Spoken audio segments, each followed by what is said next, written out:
What attracted you to the story, Andy? Well, the screenplay was beautifully executed, so the story really, touched me, obviously, and having an opportunity to lend a hand in trying to bring the idea of mental illness, uh, in terms of a story, how that might be able to help people who are either suffering from it or know people who are suffering from it, or have close members of a family, and you're trying.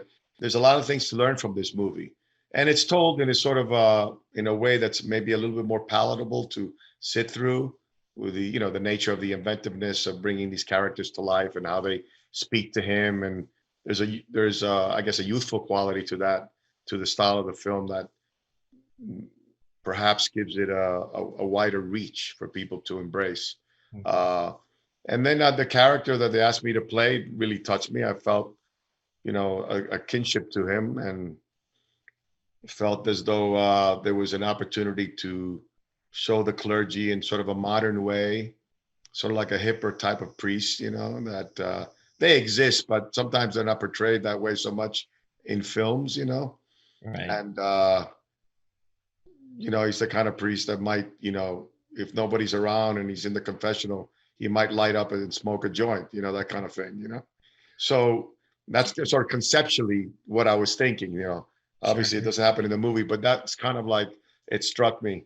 And the fact that someone like that can have a genuine effect on this child, and that the arc starts from the child taking in the priest's sort of bullshit uh, advice, and very cynical, and somehow later, little by little, it helps him get through ownership of what he needs to take ownership of Sure. in order to move on with his life.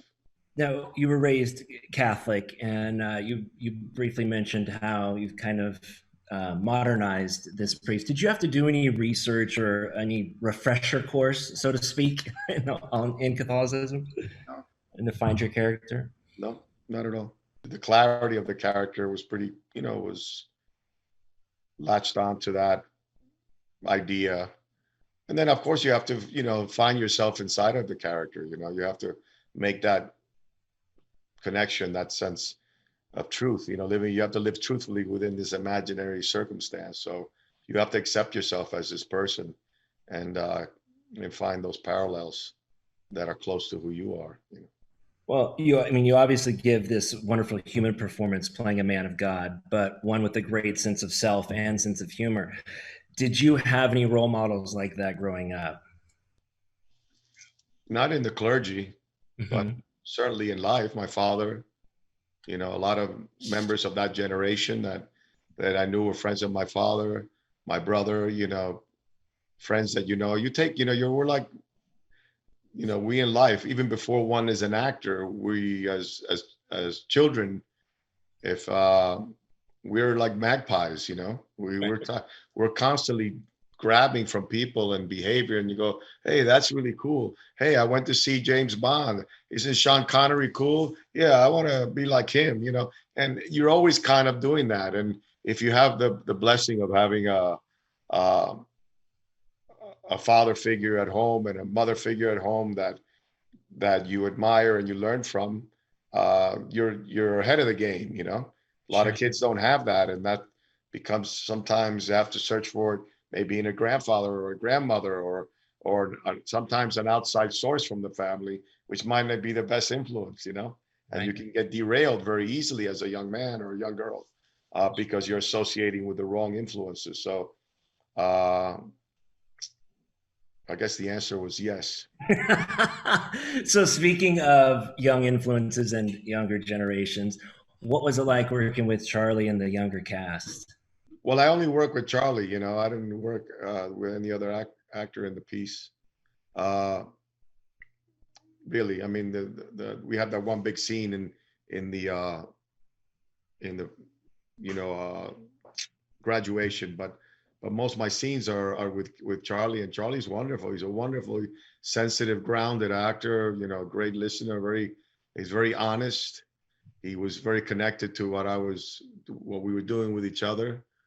There was no sense of trying to push it to go in any particular direction, And it was just, he's wonderful. He has a great sensitivity and sensibility. Such a good way to put it. Last question. Living in the uncertainty of our new normal, where people are experiencing levels of such things as depression and anxiety, what do you hope audiences will take away from this?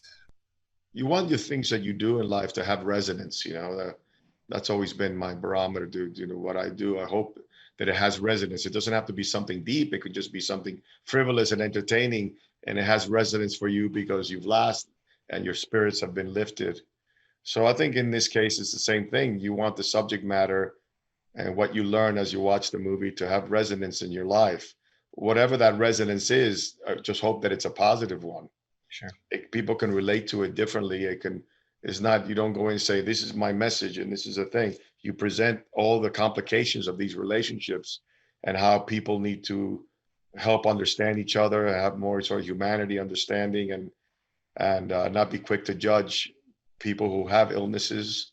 But an illness like that is not only a great struggle for the person who's in it, but it's also a great struggle for those around him that are trying to figure out and discern how can they help. Every time I try to help, I put the wrong foot forward. How can I put the right foot forward? It's a constant learning experience. It's not so black and white, So if this movie sheds any light on that process, that would be a great thing.